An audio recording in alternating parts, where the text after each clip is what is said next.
सच्चा आत्मिक मल्लयुद्ध क्या है और क्या है वो हथियार जो हमें दिए गए हैं इस मल्लयुद्ध को लड़ने के लिए। Because most of Christians, most of the believers are trying to fight an enemy that is already defeated. क्योंकि ज्यादातर मसीह उस दुश्मन से लड़ने के प्रयास में लगे हुए हैं जो पहले से हारा हुआ है।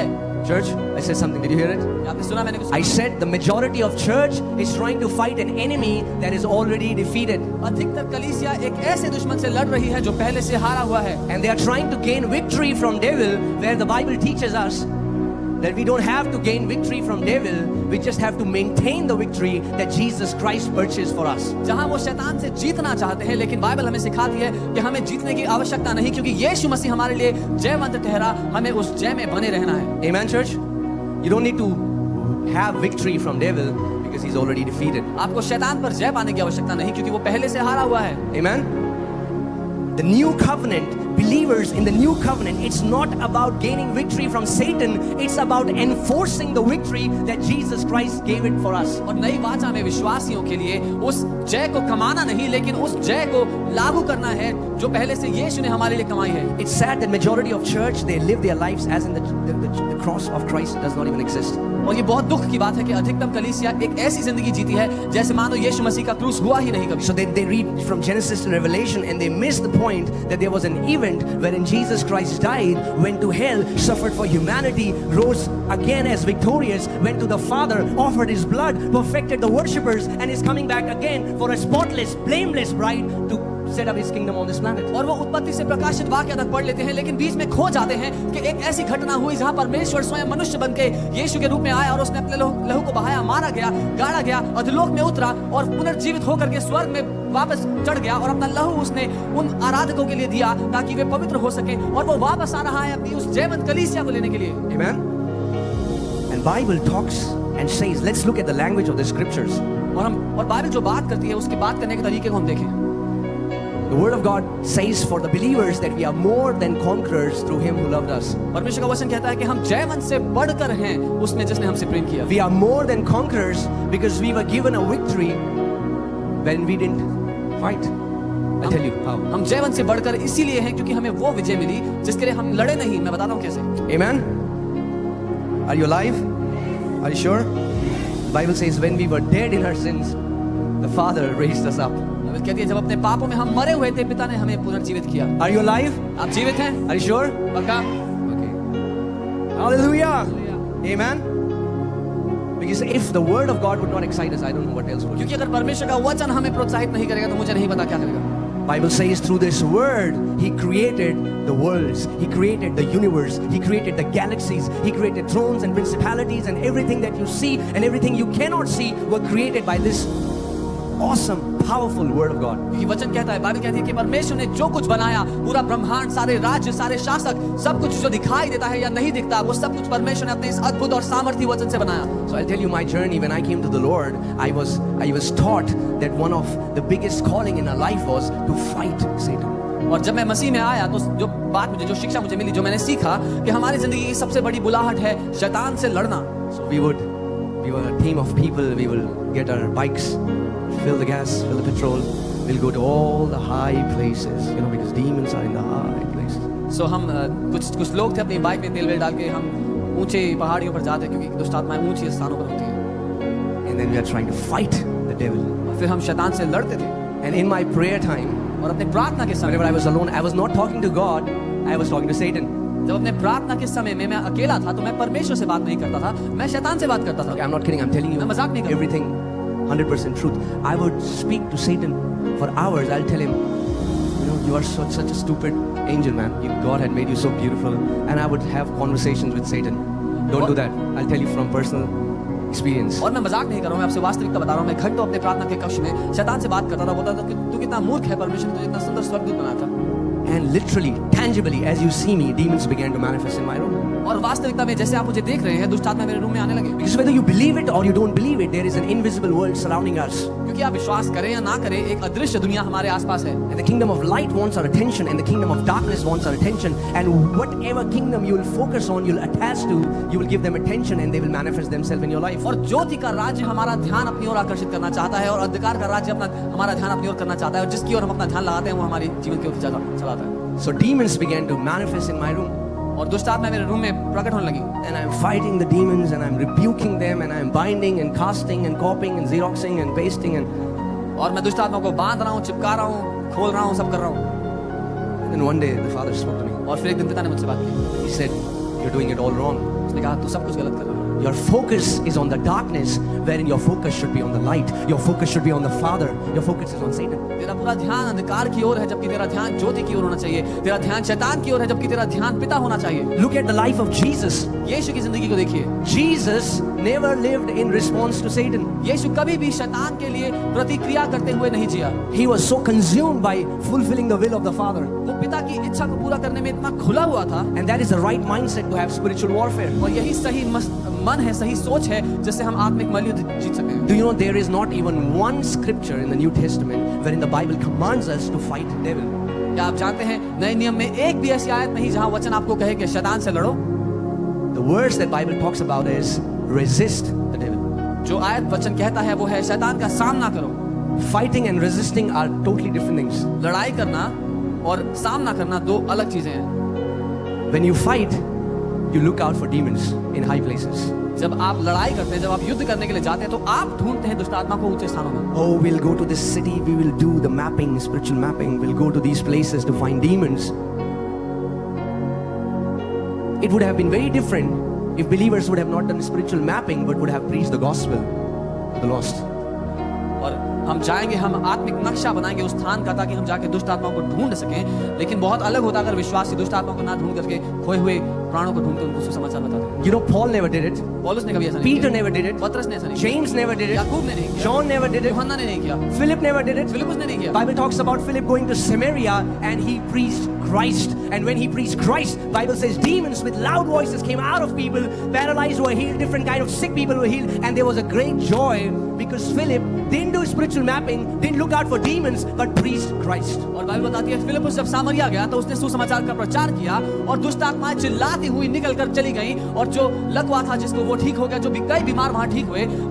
फिलिपुस ने जाकर के आत्मिक नक्शा नहीं बनाया लेकिन उसने सुसमाचार का प्रचार किया। You know what Satan loves when you fight with him? शैतान को बहुत पसंद है, उसको प्यार है इस बात से जब उससे लड़ाई करते हो। Because he knows if your focus will change from him to the Father, you will do exploits in the kingdom. क्योंकि वो जानता है अगर आपका ध्यान उससे हट करके पिता की ओर हो गया तो आप बड़े कामों को करेंगे। And he knows, let these people fight with me because they do not know that Christ has already defeated Satan. और वो खुश है इस बात में कि परमेश्वर के लोग उससे लड़ते रहे क्योंकि परमेश्वर के लोग ये नहीं जानते कि प्रभु यीशु ने पहले से शैतान को हरा दिया है। Amen?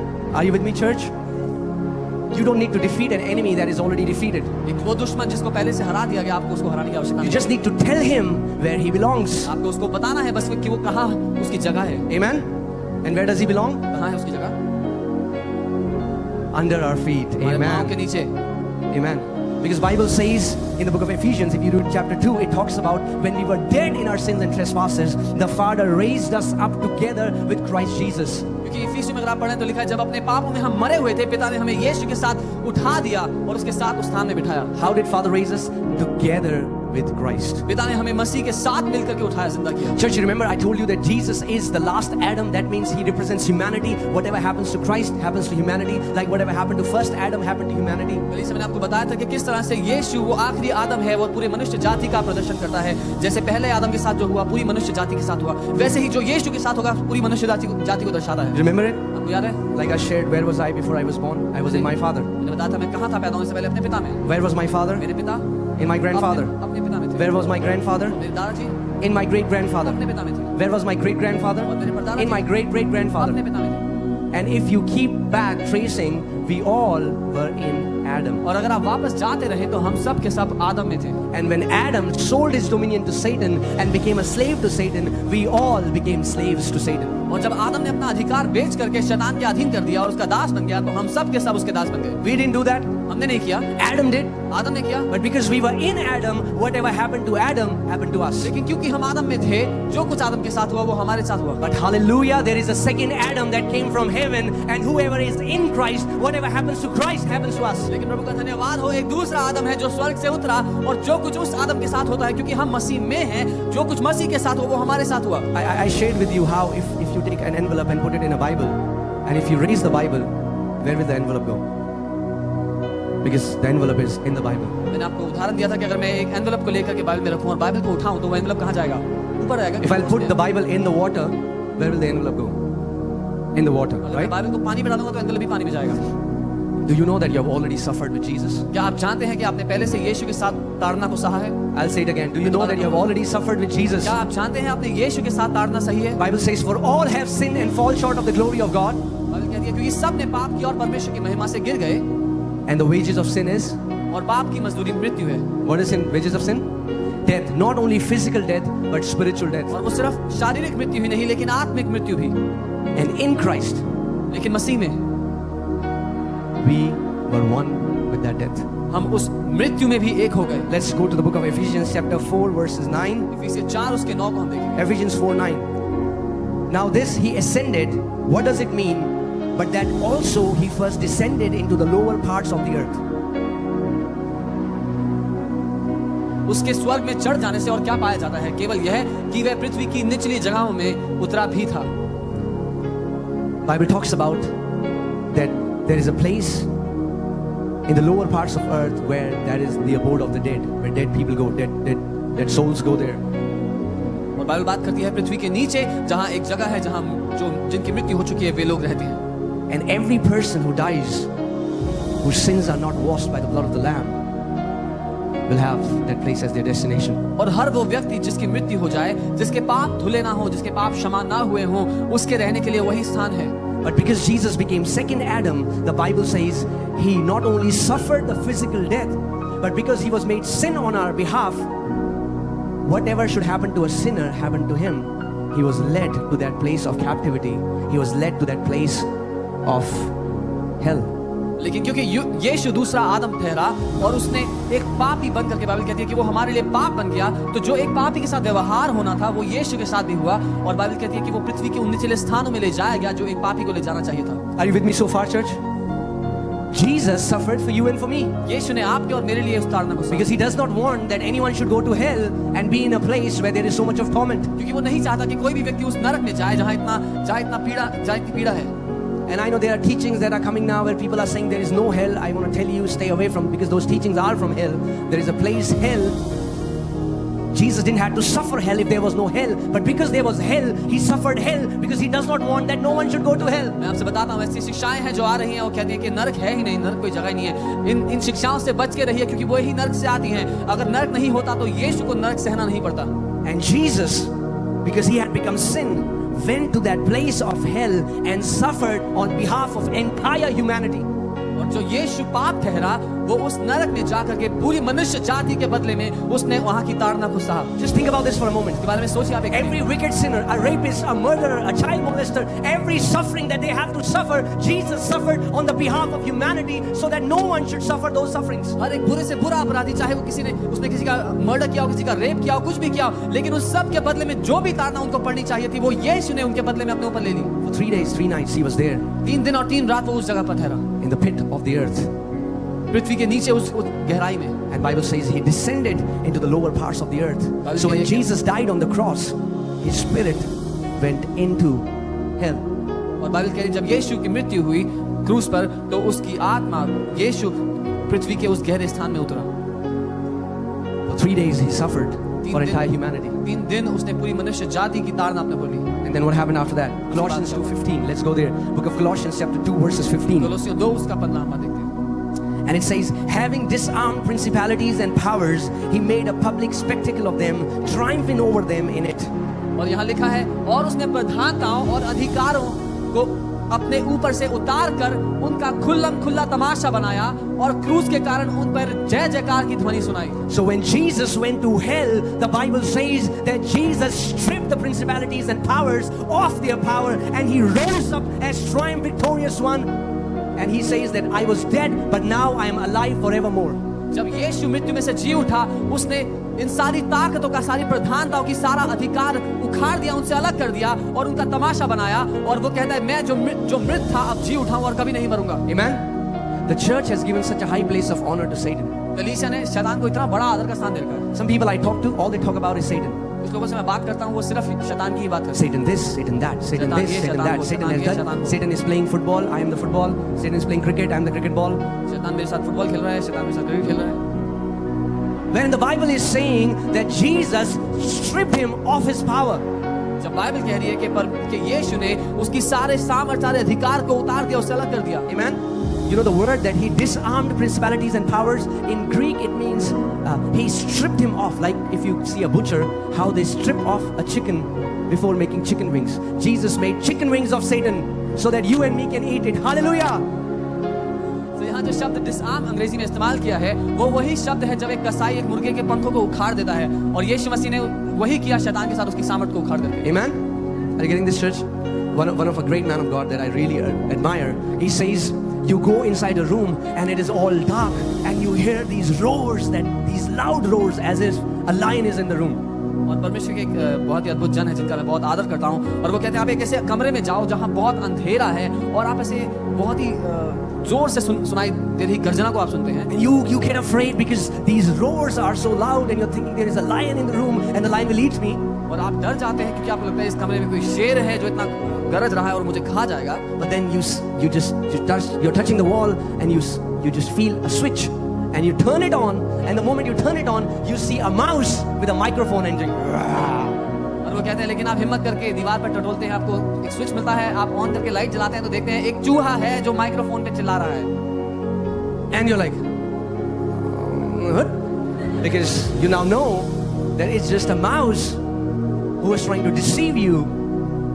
And in the same way, when you read the scriptures, the light of the scriptures come into your soul, and you're able to see Satan, and you see that Satan is nothing but a mouse with a microphone. और जब आप उसको light जलाने पे देख लेते हैं तो आपको डर नहीं लगता, और वही आपके साथ होता है जब आप परमेश्वर के वचन को खोलकर अपने हृदय में उसको उतार लेते हैं, उसका प्रकाश आपके हृदय में उतर जाता है, और वो प्रकाश जब आता है तो आप देखते हैं शैतान केवल एक चूहा है जिसके पास माइक्रोफोन है.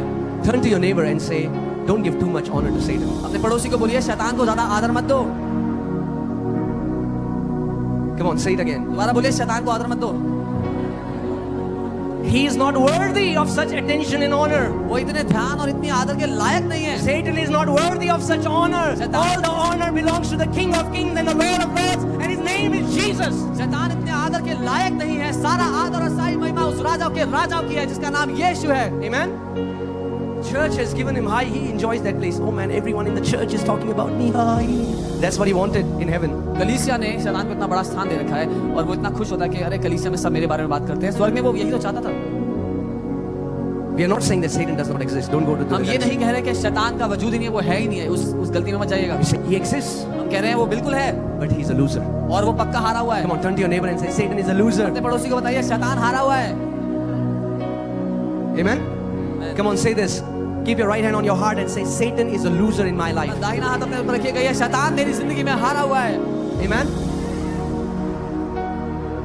Now the only power he has is the power that you give him. और उसके पास उतनी ही सामर्थ्य है जितनी अपनी जिंदगी में आप उसको देते हैं सामर्थ्य. Jesus said in Luke 10:19, behold, I give you power and authority over all the power of the enemy, and nothing shall by any means hurt you. लूका 10:19 में यीशु ने कहा, देखो मैं तुम्हें दुश्मन के सारे सामर्थ्य के ऊपर अधिकार देता हूँ, और किसी भी बात से तुम्हारी कोई हानि ना होगी. Amen. You know, once I had a dream, and in the dream I saw a demonic figure. मैंने एक बार एक सपना देखा, उसमें मैंने एक शैतानी आकृति को देखा. Okay, but this is a biblical dream. लेकिन ये बिब्लिकल सपना था. Okay, if you see a dream, अगर आप किसी सपने को देखें and you don't get it, आपको वो समझ में ना आए, it doesn't make any sense. वो आपको बिल्कुल समझ में नहीं आया, आपने खूब टटोल लिया. Throw it in the trash can and don't send that message to your pastor. उसको कूड़ेदान में उस सपने को कूड़ेदान में फेंक दीजिए और अपने पास्टर को मत भेजिए. Because every morning I get up, क्योंकि हर सुबह मैं उठता हूँ, there are 20-30 dreams that I have to interpret. 20-30 सपनों के मतलब मुझे बताने पड़ते हैं. And when I don't answer, जब मैं उसका उत्तर नहीं देता I become the bad pastor. तो मैं एक बुरा पास्टर बन जाता हूँ. Okay? So the one who gave you the dream is the one who will give you the interpretation. वो जिसने आपको स्वप्न दिया है वही है जो आपको अनुवाद भी देता है. Many times I write this. I said, did I give you that dream? No, I did not. So ask him who gave you that dream. कई बार मैं लिखता हूँ, क्या मैंने तुम्हें वो सपना दिया था? नहीं, उससे पूछो जिसने दिया है. And sometimes the dreams are so awesome. कई बार वो सपने बहुत ही बढ़िया होते हैं. I was wearing a pink dress, and there was green sky, and there was blue horse that were coming. What does it mean? I have no idea what that means. मैंने एक pink चोगा पहना था और हरा आसमान था और एक नीला घोड़ा आया. इसका मुझे कुछ समझ में नहीं आया. Okay, so ask him, he will tell you the meaning. But I do want to tell you that dreams are one of the most profound ways that God speaks. लेकिन उससे पूछिए, वो आप जिसने आपको स्वप्न दिया वो आपको बताएगा उसका अनुवाद भी। और मैं बताना चाहता हूँ कि स्वप्न एक बहुत महत्वपूर्ण तरीका है जिससे परमेश्वर आपसे बात करता है। Right? So I saw a dream and I was standing up on a mountain top, and there was another mountain top, and I saw a demonic figure which looked like an octopus, but not an octopus, a human and an octopus hybrid. और That's the way I can explain it. और मैंने एक सपना देखा जिसमें मैंने एक ऐसी शैतानी आकृति को देखा, और मैं एक पहाड़ पर था और वो आकृति दूसरे पहाड़ पर थी, और वो दिखने में एक ऑक्टोपस और इंसान का मिक्स जैसा लग रही थी। And that creature was making a sound like this. और वो ऐसी आवाज निकालता था।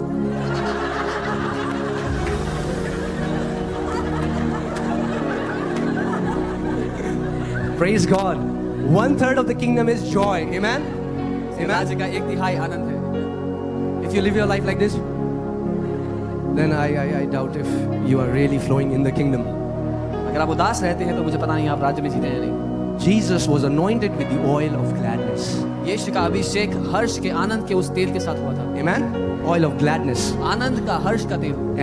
And Father wants that we would live in joy, because joy is such a powerful force against the enemy. और पिता चाहता है कि हम आनंद में रहें क्योंकि वो आनंद बहुत ही सामर्थी शक्ति है उस दुश्मन के खिलाफ। Okay, coming back to the dream.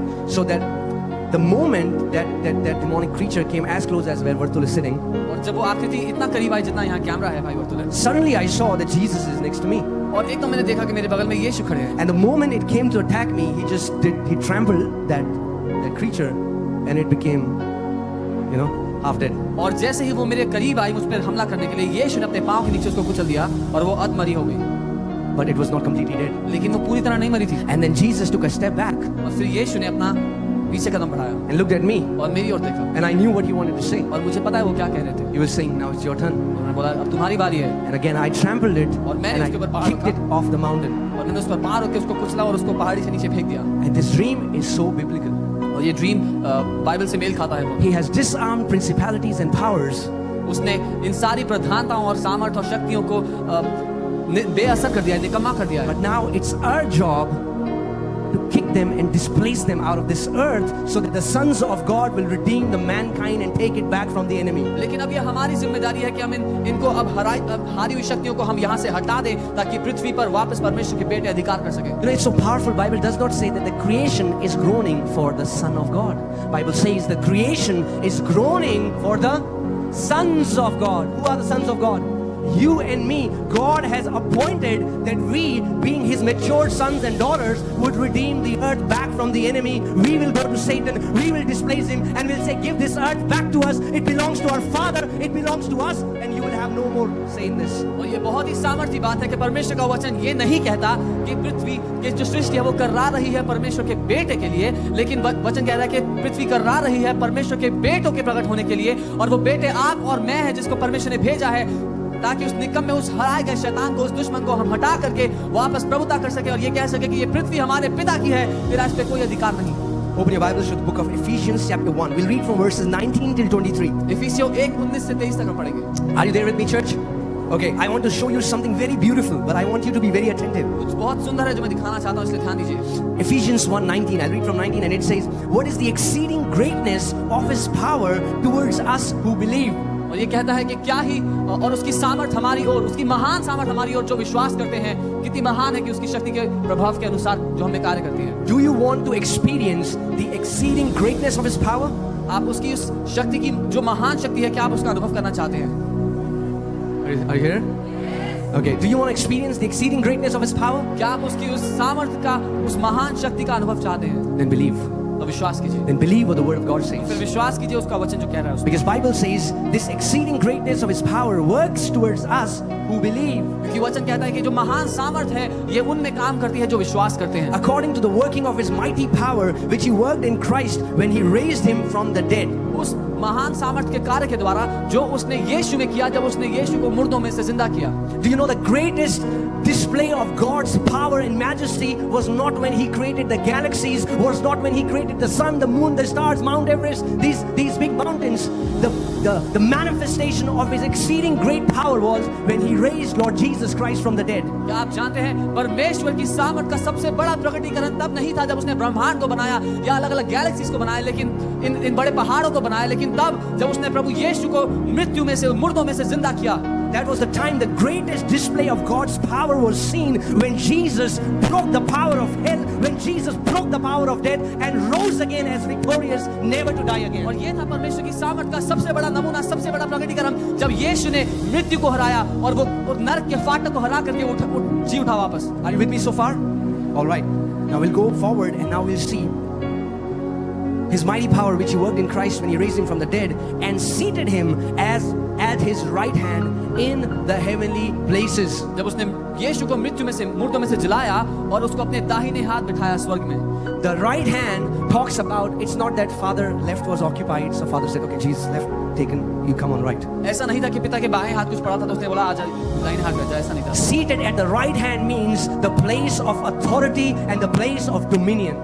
दाहिने हाथ बैठे होने का मतलब है कि वो अधिकार का और वो प्रभुता का स्थान. That means Jesus was now the one who had the authority in heaven and in earth and who was the one dominating the entire universe. इसका मतलब यीशु अब उस स्थान पर है जो प्रभुता करता है पूरे ब्रह्मांड पर, स्वर्ग और पृथ्वी के ऊपर. Amen, church? Now see what it says. He was seated in the heavenly places, far above all principality and power. Far above. उन सारे शासकों और प्रधानताओं से बहुत ऊपर. And might and dominion. और जितनी भी सामर्थ और शक्तियां हैं. And every name that is named. और कोई भी नाम जिसका नाम बुलाया जा सकता है. Think about any name. किसी भी नाम के बारे में आप सोच लीजिए जो बहुत महान लगता हो. Cancer. Cancer. Jesus is seated far above cancer. यीशु कैंसर से बहुत ऊपर बैठा है. Amen. Think about anything, any name that you think is powerful. किसी भी नाम के विषय में सोच लीजिए जो आपको लगता है कि आज की दुनिया में वो सामर्थ्य है. Many people say, oh brother, you do not know that principality is so powerful that is governing Delhi. That principality has a name, and the Bible says that the name of Jesus is above every name, and He's seated far above all principality and power. और लोग कहते हैं अरे भाई आपको पता नहीं है दिल्ली शहर के ऊपर जो प्रधानता है बहुत ही शक्तिशाली है. मैं कहता हूँ उस प्रधानता का एक नाम है और यीशु का नाम उस प्रधानता से बहुत ऊपर रखा है परमेश्वर ने. And now comes the excellent part, the best cream part. और अब सबसे बढ़िया भाग जो इस जगह पर है वो आता है. If you don't eat anything, eat the cream. अगर और कुछ नहीं खाते तो ऊपर की मलाई खा लीजिए. Like Ellie, she does not eat the biscuit, she eats the cream. जैसे भाई की बेटी है एली, वो बिस्किट नहीं खाती, क्रीम खाती है अंदर की. So now we are going to the cream. तो हम जो सबसे बढ़िया बात है इस बात में वो Do you think that you are the least member in the body of Christ? क्या आपको लगता है कि आप कलीसिया की सबसे कमजोर या सबसे जिसको कोई नहीं जानता है? Do you think that, man, how come I have authority? I'm not a preacher, I'm not a pastor, I don't spend so much time in the Bible, I don't pray for 8-10 hours every day, I have a regular job to do, and I don't even consider myself as a powerful member. I consider myself as a weak member of the body of Christ. आप सोचे कि अरे मैं तो नौकरी करता हूँ, मैं तो ना तो पासवान हूँ, ना मैं कोई प्रचारक हूँ, ना मैं इतना समय वचन में बिता पाता हूँ, मैं तो 5 दिन नौकरी करता हूँ, ज़्यादा समय नहीं मिलता मेरे को, और मैं तो कमजोर हूँ शायद परमेश्वर के. So if it comes to the body of Christ, maybe I'm a toe finger. तो अगर परमेश्वर की कलीसिया की बात आए तो शायद मैं पाँव की सबसे छोटे वाली अंगूठी हूँ, उंगली हूँ. क्या कह रहे हो Sam?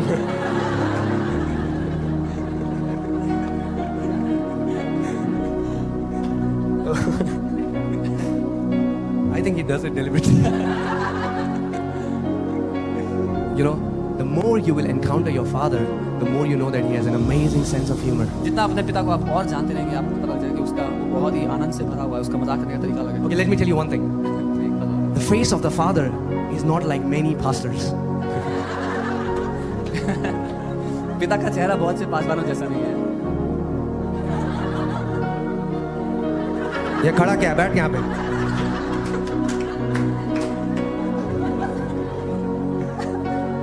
So God is joyful, परमेश्वर आनंद से भरा हुआ है. right? 1/3 of the kingdom is joy. उसके राज्य का 1/3 आनंद है. Sometimes when I see some people who say they are believers, I said, I wish I had joy injections. I'll give them 3-4. कुछ लोग जो कहते हैं कि वो विश्वासी हैं, जब मैं उनसे मिलता हूँ तो मेरा मन करता है काश मेरे पास इंजेक्शन होते आनंद के, तो मैं 3-4 लगा देता आपको. So they'll be like, 1 injection.